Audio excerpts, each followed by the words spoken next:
ever feel like our understanding of trauma is kind of stuck? Yeah. Like we just accept it as the explanation without really digging deeper? Yeah. Well, get ready to dig, because today we're diving into a book that throws the entire concept of trauma for a loop. It's definitely a thought-provoking read. Oh, yeah. That's for sure. It's a dialogue between this philosopher and a young guy. Mm-hmm. And the premise is wild. Okay. They're basically saying trauma, as we know it, might not even exist. That's putting it boldly. Yeah. But the core idea is that maybe our traditional ways of thinking about trauma aren't always helpful. Okay, so the book uses this analogy to make its point. Okay. Imagine you go to the doctor with a cold, right? Yeah. And the doctor says, you're sick because you didn't wear a jacket yesterday. You'd be like, come on, doc, get real. Exactly. The point the book is making is that sometimes therapy can get so focused on what happened in the past, the why behind our struggles, that it misses the bigger picture of how we're dealing with things right now. So it's like blaming the cold on the clothes. Precisely. Not the actual virus. It's focusing on what's called the etiology, the root cause, without necessarily addressing the present experience and what the person needs now. And this is where the book really throws a curveball. Okay. It introduces Adlerian psychology, which basically says straight up, trauma is definitively denied. It's a controversial statement for sure. Yeah. But it's meant to make you stop and think. Adlerian psychology argues that we are not simply products of our past experiences. Right. We have a choice in how we react to those experiences, and those choices play a huge role in shaping who we become. So it's not about denying that bad things happen, but saying that our interpretation of those events and what we choose to do with them matters more. Exactly. It's a very empowering way of looking at things because it puts the power back in your hands. I'm already starting to see how this could be helpful, but I imagine some people might be thinking, wait, are you saying my trauma isn't real? Not at all. Oh. What this book is really challenging is this idea that we are powerless over our past experiences. Okay. It's not about minimizing the reality of what happened, but rather exploring how our interpretations and reactions shape our present and future. That makes a lot more sense. Yeah.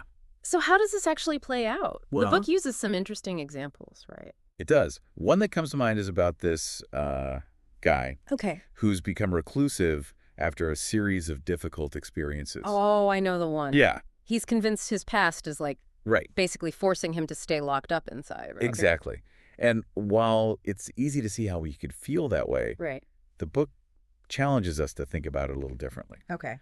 Could there be an underlying goal driving his behavior? Yeah. Even if he's not consciously aware of it. So instead of the past dictating his actions, it's more like he's trying to achieve something in the present by staying inside. Precisely.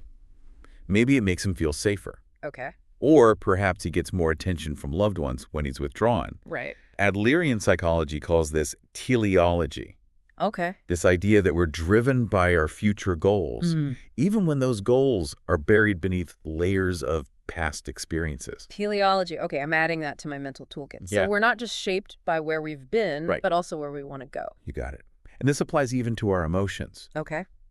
The book takes this idea even further with a really interesting example about anger.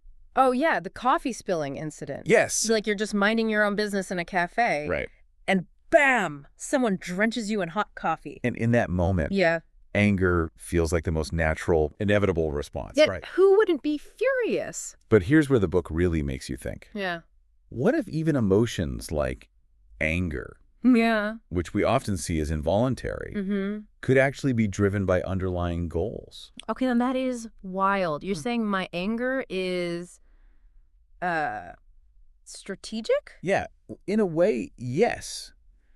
The book argues that our anger might serve the purpose of getting an apology, making the other person feel bad, or even restoring a sense of justice after we feel wronged. So it's less about the coffee itself and more about what I want to get out of the situation. Exactly. And the book uses a really vivid example to illustrate this. Okay. There's a scene where a mother is arguing fiercely with her daughter, and suddenly the phone rings. Okay. It's the daughter's teacher, and in an instant, Yeah. the mother's anger vanishes. Wow, so she just turns off the anger like a light switch. Yeah. It's kind of amazing. Right. And also a little unnerving, if I'm being honest. It does make you think, doesn't it? Yeah. If we're capable of controlling our emotions in certain situations, right, even unconsciously, yeah, what does that say about our agency? mm-hmm. Are we really just reacting? Yeah. Or are we making choices even when it comes to something as powerful as anger? This whole idea of choosing our emotions is a lot to process. Yeah. At the beginning, we talked about how Adlerian psychology says trauma is definitively denied. Yeah.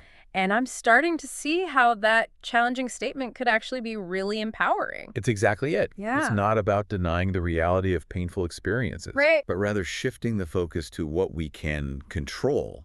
Okay. Our responses, our interpretations, Yeah. and ultimately the choices we make moving forward. So it's less about being defined by our past, Right. and more about using it to shape who we want to become. Precisely. It's about recognizing that even if we've been through difficult times, Right. we still have the power to choose how those experiences will shape our present and future. Okay. We're not stuck. That is a truly powerful message. Yeah. This whole deep dive has been eye-opening. It really is.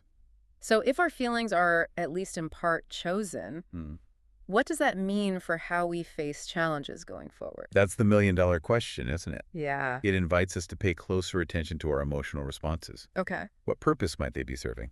And how can we use that understanding to make choices that align with the people we want to be? Okay. Remember that idea of teleology we talked about? Yeah. That our actions are driven by our goals? Right.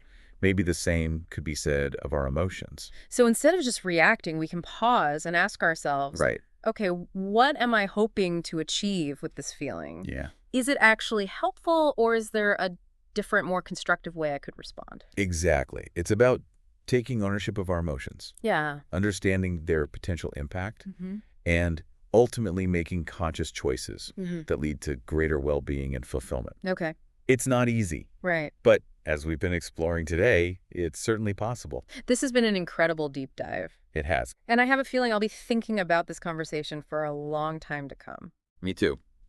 If you're listening and want to learn more about Adlerian psychology and teleology, we've got links to some fascinating resources in the show notes. Awesome. And as always, thanks for diving in with us.